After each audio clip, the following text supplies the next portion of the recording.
아멘. 예, 오늘 본문 말씀의 제목은 시기, 질투의 위험성이라는 제목을 가지고 말씀을 나누고자 합니다. 요새 세상이 워낙 성공을 주장하다 보면 누구나 다 성공하기를 원해요. 어렸을 때부터 좋은 대학교 가야 된다고 주장합니다. 좋은 직장을 들어가야 된다고 하고요. 돈을 또 많이 벌어서 좋은 집도 사야 되고 좋은 차도 몰아야 된다고 합니다. 그것이 우리가 성공이라고 세상에서 얘기하는 기준입니다. 그러다 보니까 우리는 한시도 이렇게 생각해 보지 않고 그냥 그 길만 달려왔던 것 같아요. 내가 최선을 다했음에도 불구하고 누군가 나를 앞서가게 되면 이상하게 그 사람이 미워져.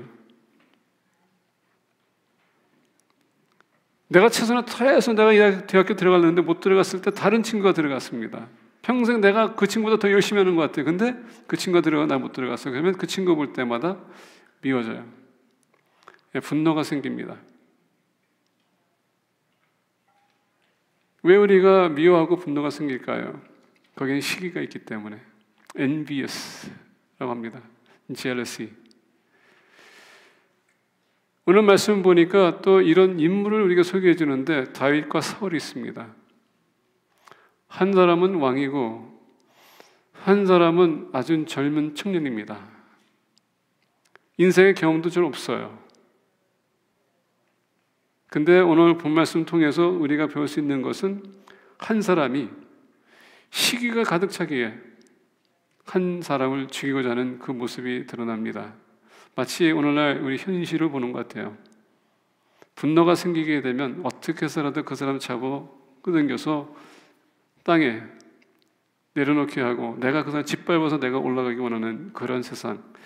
오늘 말씀에서 그것을 우리에게 얘기해 주고 있습니다. 오늘 말씀을 보면서 6절 보면 이렇게 얘기하죠. 무리가 돌아올 때 곧 다윗이 블레셋 사람을 죽이고 돌아올 때에 무리가 돌아올 때 곧 다윗이 블레셋 사람을 죽이고 돌아올 때에 다윗은 우리가 알다시피 형들이 있는데 그 가정에서도 막내였었습니다. 형들이 전쟁 치르러 나갔었을 때에 다윗은 양을 치는 목자였었어요. 항상 아버지 곁에 있었고 아버지 품에 안기 원했던 다윗이었습니다. 형들이 봤었을 땐 항상 막내였기 때문에 막내로서는 그가 아무런 권력이 없고 아무런 힘이 없는 것을 보았습니다. 저도 막내니까 항상 그렇더라고요. 아무리 형한테 누나한테 얘기해도요, 나는 막내야. 말에 힘이 없어요. 똑같은 모습. 그러다 보니까 이 막내들이 살기 위해서는 막내 애들이 하는 그런 여러분 장난들 있죠? 장난기가 많아요. 애기가 많다는 얘기입니다. 제가 있다는 게 아니라 그냥 보편적으로 있다는 얘기예요. 생존하기 위해서. 근데 하루는 다윗의 아버지가 예시가 얘기합니다. 다윗한테 형들이 지금 전쟁터에 가 있는데 어떻게 지내고 있는지 너 가서 보고 나한테 보고해라. 다윗이 갔습니다. 가는데 거기 갔더니 저쪽에 건너편에 보니까 블레셋 군사가 있고 이쪽에는 이스라엘 군사들이 있습니다. 거기에 보니까 중심에 골리앗이 있습니다. 그 신장을 보게 되면 3m가 되는 그런 신장이에요. 여러분, 우리가 성경에 보게 되면 니펠렘이라고 하죠. 안악자손이라고 합니다. 이스라엘 백성들을 그때 당시에 이스라엘 가나안 땅 정복할 때도 거인이 있었고 우리가 창세기 보니까 또 그때도 거인이 있다는 것을 우리에게 가르쳐주고 있습니다. 이건 뭐 신화가 아니고요, 만들어낸 스토리 아닙니다. 그리고 아키올로지스트들이 지금 그런 뼈들을 지금 발견하고 있다고 합니다. 그러니까 성경에서 얘기했던 인물들은 사실적으로 있었다는 얘기예요. 누가 만들어낸 게 아니라. 자, 그렇다면 생각해 보세요. 젊은 청년이 지금 골리앗을 바라보고 있는데 3m나 돼요. 얼마나 지금 그가 크가 크고 그리고 다윗이 봤었을 때 작습니까? 근데 저쪽에서 블레셋 군사들이 있는데 전쟁을 치러 나왔던 군사들이 이스라엘 군사들이 아무도 움직이지 않아요. 저쪽에서는 지금 골리앗이 계속 조롱하고 있습니다. 하나님의 이름을 모독하고 있어요. 너희들이 하나님의 백성, 하나님의 대표는 군사들 아니냐? 어떻게 한 사람도 나를 도전할 사람이 없느냐? 여러분, 얼마나 수치스럽습니까? 지금 세상이 하나님의 백성들에게 도전하고 있는데 누구도 나설 수 없다는 것. 근데 오늘날 보면 우리도 똑같은 모습인 것 같아. 누군가가 이렇게 모독할 때 믿는 사람이 나서야 되는데 우리는 다 후퇴합니다. 도망가요. 요새 뉴스를 봐도 그렇고, 우리가 뭐 서브웨이 트레인에서 사람이 폭행을 당하든 강간을 당하든 어느 누구도 돌아주지 않고 돌아서는 것, 현실 아닙니까? 아니, 그 중 안에서도 기독교 있을 거예요. 믿는 사람이 있을 겁니다. 근데 두려워서 돌아서는 것, 현실이죠. 3m가 되는 존재 앞에서 누가 감히 나가겠습니까? 죄송한 얘기지만 개지우인데, 나가자마자 본인이 죽음을 당할 텐데 왜 나가? 사울왕도 아마 답답했을 거예요. 본인도 우리가 보게 되면 그 이스라엘 백성들 중에서 머리 하나가 더 있었다고 했거든요. 그럼에도 불구하고 골리앗 앞에서는 본인도 작은 사람이 있었습니다. 본인도 겁먹었을 거예요. 오직 했으면 군사들이 나가서 싸워서 이기면 상금까지 내리지 않겠는, 그렇게까지 얘기합니다. 상금을 주겠대요. 근데 어느 누구도 안 나가요. 근데 다윗이 쭉 오다 보니까 저 이방인이 지금 하나님의 백성들을 모독하고 있는 것은 하나님 모독하는 거거든요. 이게 용납이 안 됐습니다. 젊은 청년이 이것을 보고서는 감당이 안 됩니다. 분노가 생깁니다. 어떻게 저 이방인이 하나님을 모독하는가? 그래서 다윗이 안 되겠다, 나라도 나가야 되겠다. 아마 여러분도 생각해 보세요. 형들이 보고서는 얼마나 기가 찼을까. 제가 지금 정신이 없구나, 철이 없구나, 우리들도 겁먹어서 못 나가는데 뭘 본인이 믿음이 뭐가 있다고, 뭘 내세울 게 있다고 나가서 싸우겠는가. 아마 형들이 답답했을 거예요. 만약에 그런 형들이 있으면 데려가서 그냥 패서라도 그냥 집에 돌아가 보냈을 거예요. 근데 다윗은 확고했습니다. 내가 이 사람을 싸워야 되겠다. 여러분, 그런 자신감은 하나님으로부터 온다는 얘기예요. 우리의 인생 살아가면서 적이 있었을 때에 여러분, 그 적을 우리가 이길 수는 없어요. 근데 우리를 이기게 할 수 있는 분이 있어요. 그게 바로 하나님이세요. 하나님은 우리와 함께 하시기 때문에, 우리 백이기 때문에 우리는 모든 것을 해낼 수 있다는 것입니다. 다윗은 나가지 않습니까? 근데 사울 왕이 보고서는 너무 기특해. 어떤 면에서 보면 어리석은데 또 보니까 또 기특해. 저는 젊은 아이가 이렇게 생각이 없구나. 군대 가서 싸우겠다 했을 때 어느 누구도 막을 수가 없어. 그러니까 얼마나 대단합니까?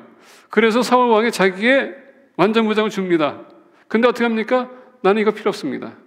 일단은 본인이 입었는데 거추장스럽고 칼도 너무 무겁기 때문에 안 쓰겠다고 합니다. 그러면서 뭡니까? 본인은 하나님의 이름으로 나가겠다고 했어요.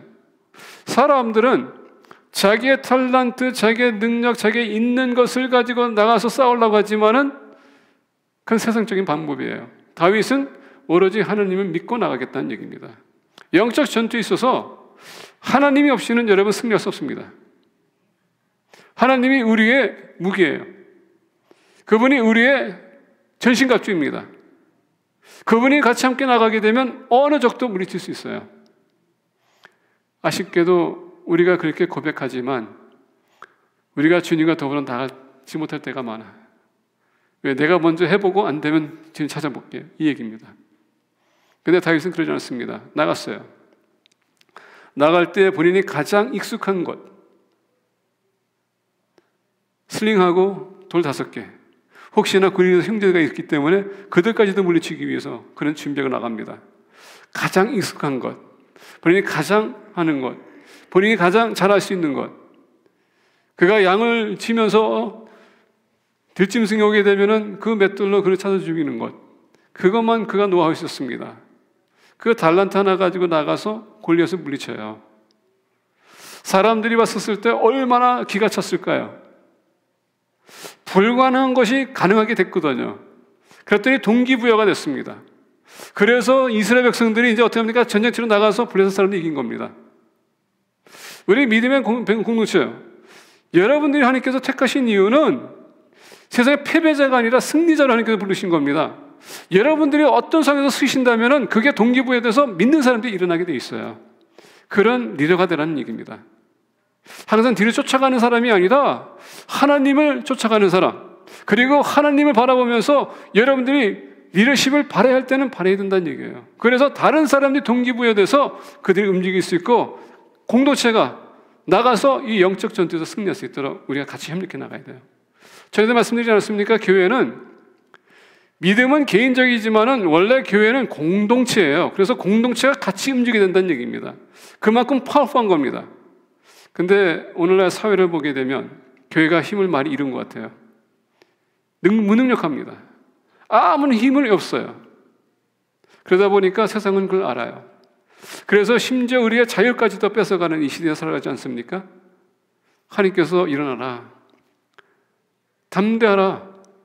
다윗처럼 여러분 주님의 이름으로 우리가 나가면서 우리가 영적 전투에서 치러야 되고 승리를 우리가 해야 됩니다. 근데 그 승리는 하나님께서 반드시 주세요. 힘들고 연약하다고 생각하지 마세요. 여러분들은 강한 용사입니다. 주님이 여러분들 택했을 때에 모든 가능성이 여러분들 있기 때문에 택하신 거예요.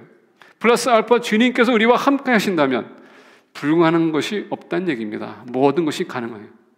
자, 오늘 말씀 보니까 다윗이 블레셋 사람을 죽이고 돌아올 때에 전쟁을 치르고 돌아왔습니다. 여인들이 이스라엘 모든 성읍에 나와서, 자, 여러분 군사들이 나가서 전쟁을 치르고 돌아올 때 그들이 올 때 환호하는 것이 원래 여성들이에요. 정렬가지 나무 가지 나와서 됩니까? 외치는 겁니다. 그들이 돌아오면서 환호하는 겁니다. 이스라엘 모든 성읍에서 나와서, 자, 모든 여인들이 나와서 지금 그들을 환영하고 있습니다.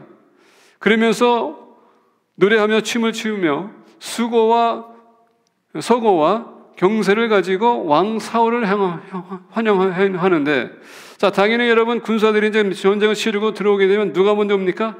항상 왕이 먼저 앞장서게 돼 있어요. 그리고 그의 장군들 그리고 군사들이 쫓아오게 돼 있습니다. 그래서 여인들이 나가서 됩니까? 사울 왕을 환영했다라고 합니다. 당연한 거예요. 여러분 전쟁에서 누가 영웅이 됐든 중요한 게 아니에요. 그 영웅 위에 왕이 있다면 그 왕이 원래 모든 부영을 받게 돼 있는 거예요. 이 세상에 우리가 열심히 주님을 위해서 살 수 있습니다. 열심히 봉사할 수 있어요. 근데 모든 영광 누가 받습니까? 하나님이 받아야 된다는 얘기입니다. 그 영광 우리가 가르쳐서는 안 돼요. 자, 보겠습니다. 7절 보니까 여인들이 뛰놀며 노래하여 이르되 사울이 죽인 자는 천천히요 다윗은 만만이로다 한지라. 자, 다윗이 한순간에 이것을 들으면서 되게 마음이 흐뭇했을지도 몰라요. 왜? 만만이라 했을 때 정말 위대한 얘기거든요. 근데 왕을 향해서는 천천히 하였습니다. 아마 이 여인들이 좀 착각한 것 같아. 한순간에 왕을 환호하다가 바뀌어서 어떻게 했습니까? 다윗을 환호하기 시작했어요. 천천만만. 얼마나 황당했을까? 지금 왕이 모든 영광을 받아야 되는데 그게 아니라 지금 다윗에게 돌아갔거든요. 한순간에 본인이 최고의 수준에 올랐다고 생각했는데 지금 갑자기 떨어졌어요. 그래서 오늘 본 말씀 보면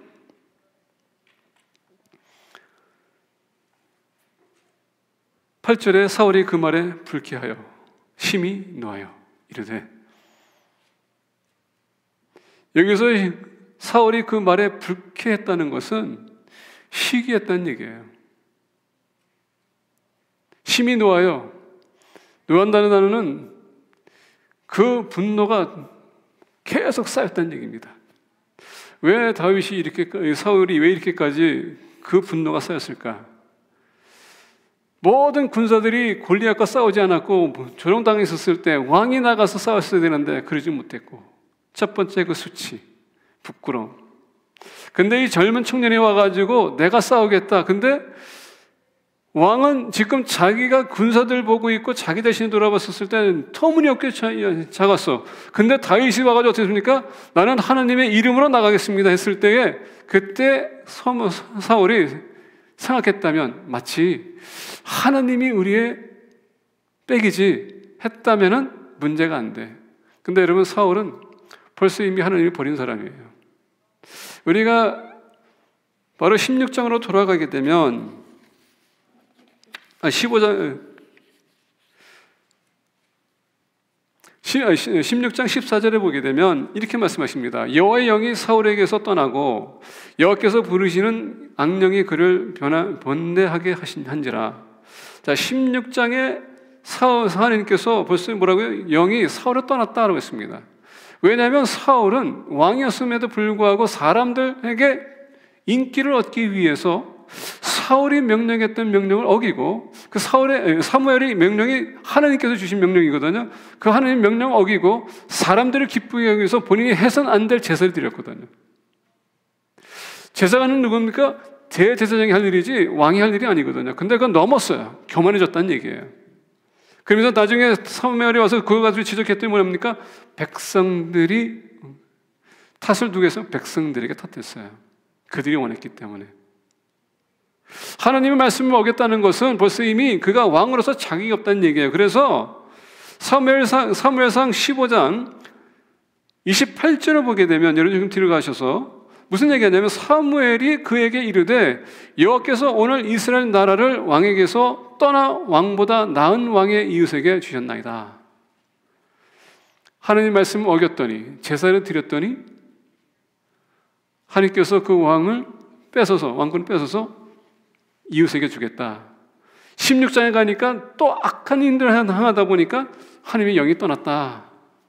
그러다 보니까 벌써 이미 이 사울은 분노가 생길 때 생겼어요. 가득 찼습니다. 다윗이라는 존재가 지금 우세고 본인이 지금 없는 게 좀 떨어지고 있어요. 그러다 보니까 벌써 이미 비교하기 시작하면서 시기, 질투가 있었다는 얘기예요. 그러다 보니까 오늘 본 말씀에 사울이 그 말에 불쾌하여 심히 노하여, 다윗이 하면 모든 것이 잘 되고 본인이 하면은 안 되고 있다는 얘기예요. 얼마나 불행할까? 여러분, 우리가 하나님을 부인하게 되면 하나님이 우리를 부인하신다고 그랬습니다. 사울이 하나님을 부인했기 때문에 하나님도 그를 부인해서 여호와의 영이 사울에게서 떠나는 거예요. 여러분, 우리가 다윗의 기도를 보게 되면, 또 시편을 보게 되면 하나님의 영이 나에게 떠나가지 말게 없어서 항상 간절하게 그가 부탁했던 것은, 영이 나와 함께 하셔서 주님께서 나를 왕으로 세웠고 왕으로서 감당하기 위해서는 주님이 나와 함께 하실 때 그게 가능합니다. 그걸 고백했던 거예요. 왜? 사울을 보고 본인이 알았거든요. 우리 믿음의 공동체, 내가 하나님과 함께하고 하나님 나와 함께하게 되면 모든 것이 가능해집니다. 그걸 여러분들이 믿으셔야 돼요. 내가 하나님 떠나서는 아무것도 할 수 없다는 것을 우리가 알 수 있습니다. 그게 요한복음에서 얘기하는 거 아닙니까? 너가 내 안에, 내가 너 안에 있으니 이 사람은 과시 많이 맺나니? 나를 떠나서는 아무것도 할 수 없다는 것. 우리는 그것을 고백하고 있고 암송하고 있음에도 불구하고 주님을 떠나려고 할 때가 많아. 내 스스로 모든 것을 해봐야 되겠다. 그런 어리석은 마음을 여러분 내려놓으시고 전적으로 주님을 의지하세요. 신뢰하세요. 그분에게 여러분 붙들리세요. 시기 질투의 위험성. 첫 번째, 무슨 위험성이 오는가? 오늘 8절 보니까 사울이 그 말에 불쾌하여 심히 노하여 이르되 다윗에게는 만만을 돌리고 내게는 천천만 돌리니 그가 더 얻을 것이 나라 말고 무엇이냐 하고 그날 후로 사울이 다윗을 주목하였더라. 주목하였더라. 여기서 말씀을 8절로 돌아가게 되면 그가 더 얻을 것이 나라 말고 무엇이냐. 지금 본인의 위기 뭡니까? 내가 곧 이 왕권뿐만 아니라 나라를 다윗에게 뺏기겠구나. 그래서 어떻게 했다고요? 그날 후로 사울이 다윗을 주목하였더라. 자, 우리가 다윗을 보게 되면 다윗은 나라를 위해서 싸웠고요, 백성들을 위해서 싸웠습니다. 더 나아가 하나의 신하로서 왕을 위해서 싸운 거거든요. 근데 사울은 어떻게 봤다고요? 여기서 본 말씀 보게 되면 주목하였더라는 것은 이 눈으로 바라봤었을 때 그게 시기를 봤다는 얘기예요. 그래서 다윗이 어떻게 하면 이 나라까지 이제 뺏을까 의심했다는 얘기입니다. 여러분, 우리가 시기 질투가 생기기 시작하게 되면 모든 사람과 모든 행동과 모든 계획을 다 의심하기 시작해요. 그게 우리의 문제라는 얘기입니다. 우리가 트러스트 못하는 이유가 그 사람에 대한 시기 질투가 있기 때문에 우리가 트러스트를 못하는 겁니다. 모든 것은 의심해. 그래서 시기 질투를 우리가 내려놔야 돼요. 누가 내가 하던 것을 뺏어갈까? 이런 생각. 근데 오늘 말씀 보게 되면 다윗, 지금 사울은 이 왕과 이 나라가 지금 본인 스스로가 지금 어떻다고 생각하는 겁니다. 자기 거라고 생각하는 겁니다. 근데 엄연히 하나님께서 이스라엘 백성들이 왕을 원한다 했을 때 사울을 세웠거든요. 그럼 누가 세웠습니까? 하나님이. 나라는 누가 줬습니까? 하나님이. 근데 자기 거라고 생각하다 보니까 자기 것을 뺏기기 싫어. 그래서 접근하는 사람은 다 여러분 다 의심하는 겁니다. 우리라고 해서 이 자체를 내려놓으시고 하나님 거라고 생각한다면 그렇게 큰 문제가 안 돼. 어차피 하나님 거이기 때문에 하나님께서 가져가신다면 그게 무슨 여러분, 그것이 우리가 근심 걱정할 필요가 뭐가 있습니까? 하나님 건데. 근데 내 거라고 생각하니까 내 거 뺏기기 싫으니까 그게 다른 사람이 접근할 때 의심할 수밖에 없는 거예요.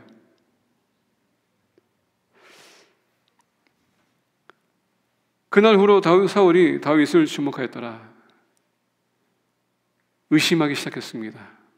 이자가 내 왕원과 더 나아가서 나라까지 뺏어갈 것이구나. 근데 다윗은 전혀 그런 계획도 없었고 생각도 없었어요. 자, 여기서 여러분 우리가 생각해야 될 것은 뭐냐면 다윗은 벌써 이미 그가 왕이 될 것을 알고 있었어요. 사무엘이 그에게 기름 부어줬거든요. 하나님께서 택하셨어요. 기름 부라고 했거든요. 왕이 될 것을 알고 있었어요. 근데 어느 누구도 알 수가 없었어요. 자, 만약에 다윗이 그런 마음을 품고 내가 왕이 되겠다, 사울 죽일 수도 있어요. 근데 그렇지 않거든요. 왜? 하나님이 왕을 세운 것을 그가 알기 때문에. 여기서 우리가 또 짚고 나오는 것은 뭐냐면 하나님의 때를 우리가 기다려야지 내가 임의대로 움직여서 뭔가를 취하겠다, 그런 여러분 욕심을 버리라는 얘기입니다. 많은 분들이 오늘날 하나님 앞에 나가서 하나님의 뜻을 구한다고 하지만 벌써 이미 여러분들 기도 제목이 딱 있어요. 그리고 여러분 그 계획도 딱 있어요. 그리고 하나님 앞에 나가서 딱 내려놓고서는 하나님의 뜻을 보여주시옵소서. 근데 그거 여러분 거짓말이지. 아시죠? 이렇게 했으니까 허락해 주세요. 그 얘기예요. 하나님의 뜻이 아니야. 이것은 내 뜻이지. 그리고 하나님의 뜻이, 내 뜻이 무슨, 하나님의 뜻이 뭡니까? 하나님이 내 기도를 들어주시는 게 하나님의 뜻이라고 생각하는 겁니다. 그래서 하나님께서 들어주지 않으면 많은 사람들이 시험 들어. 막 분노가 생겨. 왜 하나님 여태까지 주님 위해서 섬겼고 주님 기도하면 들어주신다고 그러는데 왜 안 들어주십니까? 이렇게 우리가 반박할 수도 있어요. 막 분노가 생길 수 있어요. 근데 다윗은 하나님의 때를 기다렸기 때문에 그가 백성을 위해서, 나라를 위해서, 하나님을 위해서, 왕을 위해서 그가 헌신할 수 있었던 것입니다. 때가 아직 아니다. 시기 질투하게 되면 그 순수한 마음도 의심하기 시작합니다. 의심할 때 관계가 깨집니다. 관계가 깨지게 되면 우리는 하나가 될 수가 없어요. 두 번째 시기 질투 위험성을 우리가 보기 원합니다. 10절 보니까 10절과 11절입니다. 그 이튿날, 그 다음 날이에요. 하나님께서 부르시는 악령이 사울에게 힘있게 내림에, 자, 불과 하루 사이입니다. 불과 하루 사이. 그날 하나님께서 부르시는 악령이 사울에게 힘있게 내리매 그가 집안에서 정신없이 떠들어대므로 다윗이 평일과 같이 손으로 수금을 타는데 그때에 사울의 손에 창이 있는지라. 그가 스스로 이르기를 내가 다윗을 벽에 박으리라 하고 사울이 그 창을 던졌으나 다윗이 그의 옆에서 2번 피하였더라. 여러분, 불과 하루 사이에요. 분노가 생겼어요. 계속 뭐라고 있습니다. 여러분, 분노라는 단어가 뭐라고요? 숨을 멈추게 한다는 뜻이에요. 죽인다는 얘기입니다. 지금 사울은 다윗을 죽이기로 작정했다는 얘기예요. 그 다음날 오늘 말씀 보니까 창이 옆에, 손 옆에 창이 있는데 창을 던졌더라. 근데 그게 2번째라고 얘기합니다. 자, 오늘 말씀 보면서 우리가 또 시기 질투의 음연성을 보기 원하는데 이튿날 하나님께서 부르시는 악령이 사울에게 힘있게 내리매.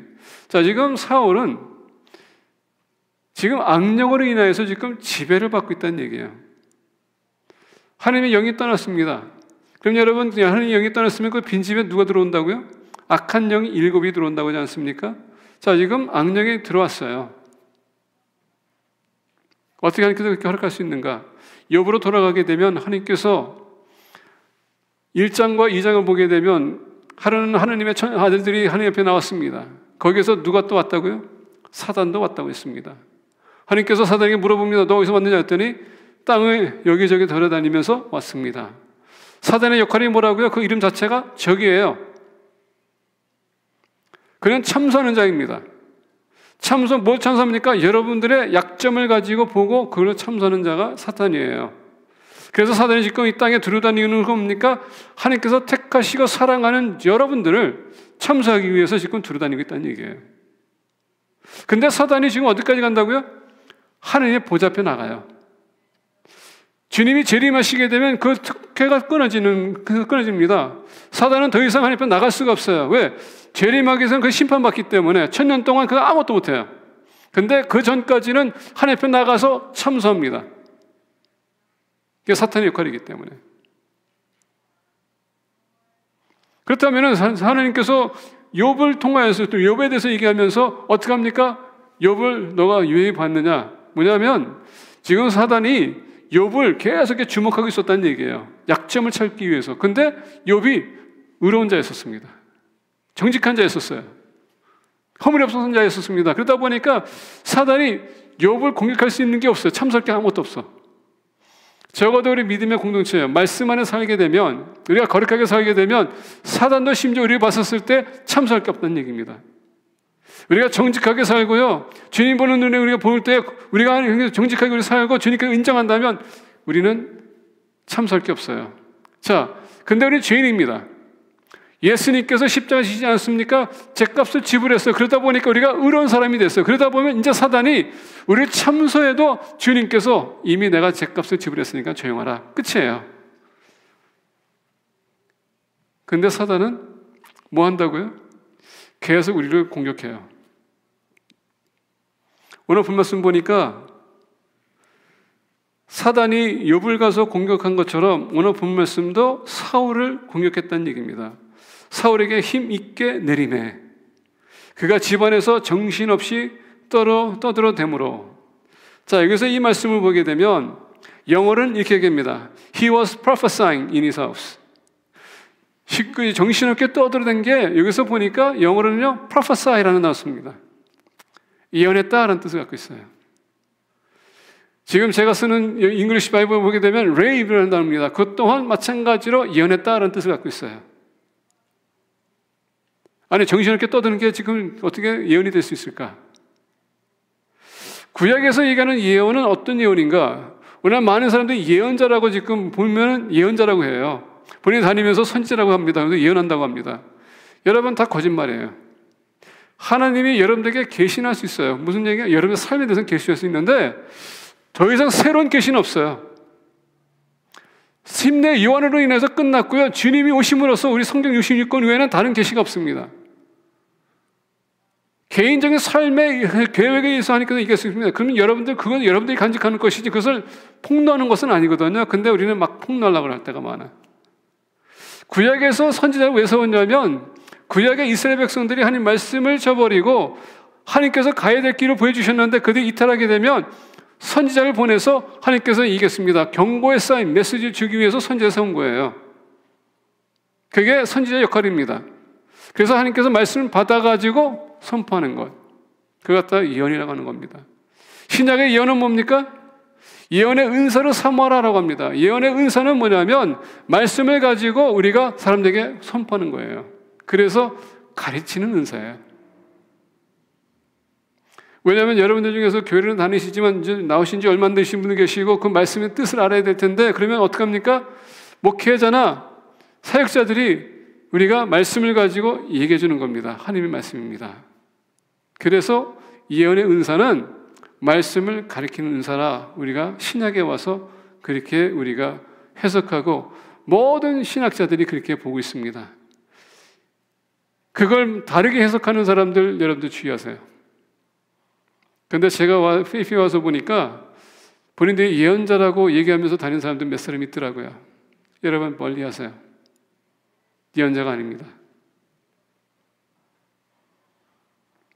자, 오늘 말씀 보니까 지금 사울이 예언을 하고 있었다고 했습니다. 집안에서 정신없이 떠들어대므로. 자, 지금 악령이 지금 내려와서 그를 지배하고 있습니다. 그랬더니 그 집안에서 정신없이 떠들어대므로, 자, 정신 나갔다는 얘기예요. 결론적으로 보면은 아무런 의미 없이 정신없이 떠들었기 때문에. 근데 왜 이 말씀이 예언이 되는가? 다윗이 평일과 같이 손으로 수금을 타는데 그때의 사울의 손에 창이 있는지라 그가 스스로 이르기를 내가 다윗을 벽에 박으리라 하고 어떻게 했다고요? 창을 던졌어요. 그게 예언이란 얘기예요. 정신없이 떠들었는데 본인이 어떻게 했습니까? 창을 갖다 다윗에게 던지겠다고 했습니다. 그렇죠? 그리고 던졌어요. 자기가 예언했다는 얘기예요. 자기가 할 것을. 그래서 예언이라는 단어가 또 한 뜻은 뭐냐면 일이 이루어지기 전에 선포되는 것. 그게 아까 얘기했던 선지자들이 이스라엘 백성들이 잘못된 길을 갈 때 하나님께서 심판한다고 선포하는 것. 그 얘기예요. 자, 근데 오늘 본 말씀 보게 되면 이런 와중에서도 다윗을 보세요. 다윗이 평일과 같이 손으로 수금을 타는데 지금 여러분 시기 질투가 가득해서 의심하고 있고요. 지금 다윗을 분노하면서 죽이려고 지금 하고 있습니다. 근데 다윗은 평일과 같이 어떻게 했다고요? 들어가서 손을 대고 있어요. 사무엘 16장 14절 보게 되면 여호와의 영이 사울에게 떠나고 여호와께서 부르시는 악령이 그를 변내하게 한지라 해서 다윗을 불러서 수금을 치면은 악령이 떠났다가 다시 왔다가 떠났다가 다시 왔다가 그러다 보니까 평일같이 다윗은 위협을 느끼고 있음에도 불구하고 왜? 지금 보니까 이게 첫 번째가 아니야. 2번 창을 던졌다고 그랬거든요. 그럼에도 불구하고 죽음을 무릅쓰고 어떻게 합니까? 왕을 섬겼다는 얘기입니다. 여러분 오늘 사역하는 데 있어서 상황이 힘들고 악하고 여러 가지 조건이 있을 수 있더라도 여러분들 주어진 그 사명만큼은 여러분들이 지켜야 된다는 얘기예요. 심지어 칼날이 온다 할지라도 지켜야 된다는 얘기입니다. 여러분 우리 주님을 보세요. 십자가 지기까지 어떻게 했습니까? 자기 목숨을 바치면서 인류를 권하지 않습니까? 그런 멘탈리티와 정신이 있어야 된다는 얘기입니다. 하나님의 말씀을 사모하는 사람들은 그 말씀대로 우리가 살아가고 끝날 때까지 지켜야 된다는 얘기예요. 그게 바로 다윗이었습니다. 여러분 생각해 보세요. 저는 그렇습니다. 창을 가지고 나한테 던졌을 때 난 2번 다시 안 가. 아니 어차피 나 죽을 텐데 나 죽으라고 갈 수는 없잖아요. 근데 다윗은 그런 마인드가 아니었어요. 왕이기 때문에 내가 끝까지 섬기겠다. 근데 반면에 여러분 하나님께서 다윗에게 내가 너를 왕으로 세울 것이다 했거든요. 죽으면 왕이 안 되잖아요. 아브라함이 이삭을 하나님께서 지시한 땅에 산에 가서 그를 바치라고 했을 때 기꺼이 바쳤죠? 왜? 하나님께서 통하여서 후손이 나오게끔 한다고 약속했는데 어떻게 죽여요? 여러분 잘 들으셔야 됩니다. 하나님은 약속하신 것은요 약속대로 움직이시는 분이세요. 근데 우리가 문제예요. 우리가 의심해서 그것을 우리가 신뢰하지 못해. 하나님께서 왜 테스트합니까? 우리가 얼마큼 그 말씀을 알고 있는지 보여주기 위해서 테스트하는 겁니다. 아브라함과 다윗은 벌써 이미 그걸 알고 있었어요. 내가 죽으면 하나님께서 약속하신 것이 거짓이 되는데 그래서 하나님의 약속은 여러분 어길 수가 없고요. 언약의 하나님은 반드시 하나님의 뜻을 이루십니다. 그래서 이스라엘 백성들이 지금은 계획 속에서 배제되어 있지만 7년 대환란이 오게 되면 다시 세워주는 거예요. 그렇다면 하물며 우리 교회는 우리 믿음의 공동체는 대환란이 오기 전에 우리 데려간다고 했을 땐 여러분 반드시 데려가는 겁니다. 그리고 주님과 천년왕국에 들어가는 거예요. 그게 하나님의 약속이에요. 절대 어길 수가 없습니다. 그래서 여러분들 확신하는 건 뭐냐 되냐? 내가 예수님을 믿으면 구원이 있다는 것을 확신해야 돼요. 천국 가봐야지 안다. 그건 여러분 의심하는 사람입니다. 의심하는 사람은 바라지도 말라 그랬습니다. 그렇게 우리가 우리 믿음을 다시 한번 점검해야 됩니다.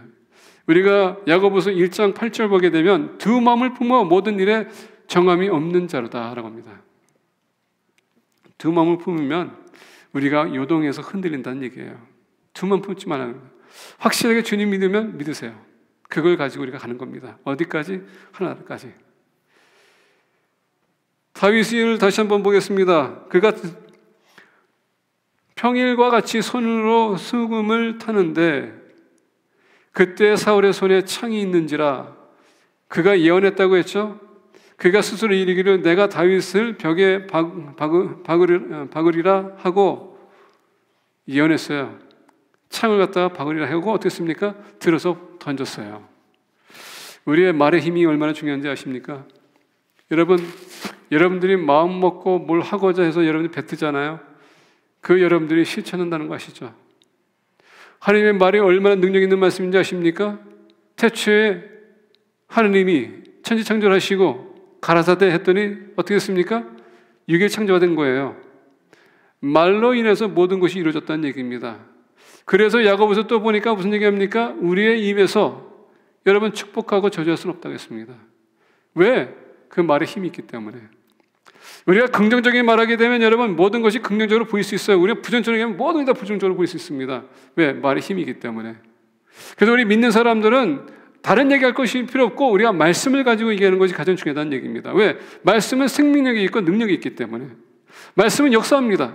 그래서 우리는 말씀을 가지고 살아야 돼요. 근데 오늘 말씀 보니까 시기의 질투의 위험성, 두 번째, 분노로 인하여서 다윗을 죽이라고 했습니다. 시기 질투하게 되면 여러분 사람 죽입니다. 여러분 육신적으로 우리가 안 죽일 수 있어요. 말로 그 사람들의 영을 죽일 수 있다는 얘기예요. 혼을 죽일 수 있다는 얘기입니다. 그래서 주의하셔야 돼요.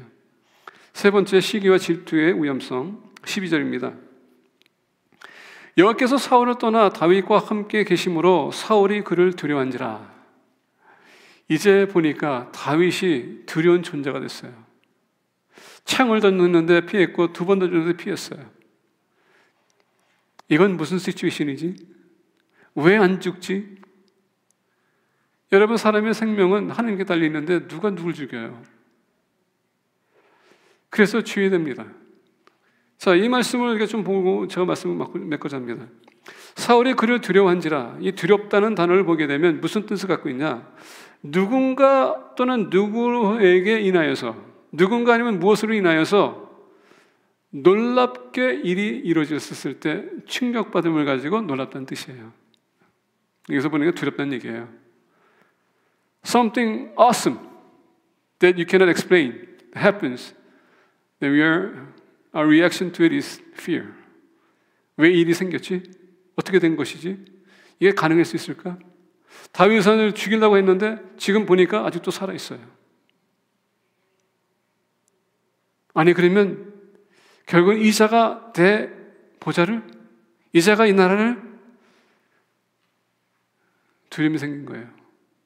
내가 생각했던 이 젊은 청년이 보통 청년이 아니구나. 죽음의 고비를 몇 번씩 통과했는데 가만히 생각해 보니까 골리앗도 물리쳤어. 이게 보통 사람이 아니구나.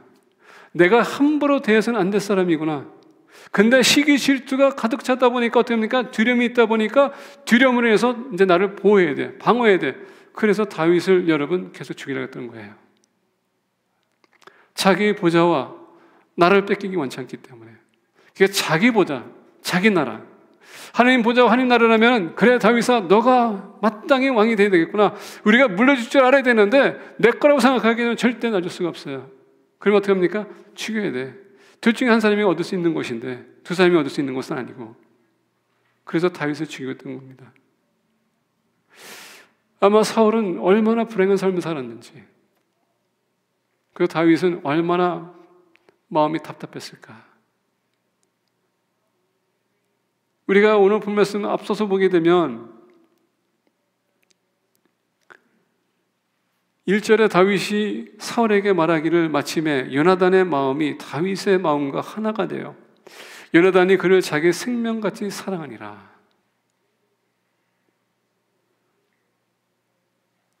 같이 서로가 마음을 터놓고 같이 비전을 쉐어링하고 했던 친구의 아버지가 왕인데 저렇게 두렵고 불안해 보고 사람들 신뢰를 못하고 의심하고 분노가 가득 차서 나를 죽이자 하는데 얼마나 다윗은 안타까웠을까.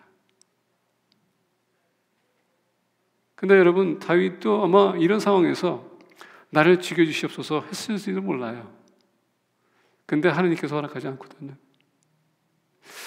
인생 여러분, 우리가 살다가 힘들어서 내 목숨을 끊는 것 여러분 하지 마세요. 왜냐하면 아직도 하나님은 여러분을 통해서 할 일이 많으시거든요. 어제 어떤 분이 심장마비가 왔기 때문에 병원에 목요일날 입원하셔가지고 저 어제 갔는데 본인이 지금 병실에 갔더니 멀쩡하더라고요. 그러면서 하신 얘기가 하나님께서 저에게 뜻이 있어서 아직 저를 안 데려가신 것 같아요. 그래서 그러세요. 저도 똑같은 말 했거든요. 저도 하나님의 뜻이 있어서 제가 심장마비가 왔고 했음에도 불구하고 나는 아직 안 떠났습니다. 코로나까지 걸렸는데도 안 갔습니다. 하나님의 뜻이 있기 때문에. 여러분, 우리의 생명은요 하나님의 뜻에 달려 있어요. 우리가 얘기하지 않습니까? 하나님한테 빨리 가기 원하는데. 그러세요? 여러분 빨리 간다면은 하나님 앞에 우리가 보고할 텐데 뭘 여러분 준비한 게 있으세요? 준비했습니까? 말을 함부로 해서는 안 돼요. 적어도 우리가 주님을 위해서 뭔가를 좀 했다면은, 주님 보시기에 합당한 삶을 살았다면은 우리가 그런 얘기해도 그렇게 수치스럽지 않을 것 같아요. 근데 막 살아가면서 하나님 앞에 나갔을 때 과연 하나님 볼 수 있을까? 여러분, 구원은 우리가 이길 수 없지만 지옥에 떨어질 사람도 많아요. 착하게 살면서. 그리고 우리가 생각하지 않은 사람들이 하늘에 있을 수도 있어요. 왜? 하늘의 주권이기 때문에. 그러다 보니까 다윗이 얼마나 안타까울까. 사울은 불안한데, 너무 괴로운데, 다윗은 바라보면서 얼마나 안타까울까. 친구 요한에게도 얼마나 그가 안타까울까. 근데 여러분, that's reality of life. 그게 현실이에요. 하나님의 지배받는 사람은 때는 그것도 넘어서야 됩니다. 넘어서야 돼요. 주님을 바라보게 되면 그게 다 용납이 되고요. 그게 품어지게 돼요. 그게 안 좋은 사건이 날지라도. 왜? 하나님의 뜻이기 때문에. 시기 질 때 위험성, 의심하기 시작하고 분노가 생겨서 죽이기만 하고 그 다음에 두려움이 오는 것입니다. 주님을 바라보게 되면 그 모든 것이 사라져요. 평화가 참된 평화를 찾아옵니다. 그리고 어떤 상황에서도 우리는 자신감이 생기고 안전이 생기고 우리는 여러분 승리할 수 있습니다. 시기 질투를 버리시고 주님을 바라보는 공동체가 되기를 축복합니다. 기도하겠습니다.